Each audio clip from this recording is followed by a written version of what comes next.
Hello, in front of me I've got VIVO Y35. In this video I'll show you how to connect Pendrive to your smartphone.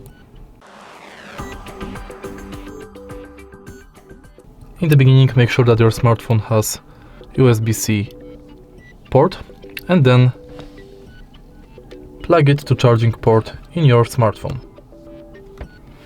Now go to Settings, System,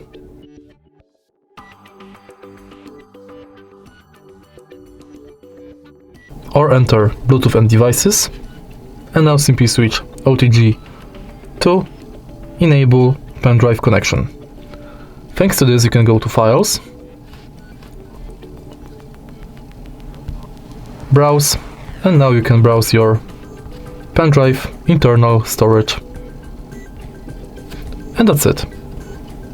If you find this video helpful, please leave a like, comment and subscribe.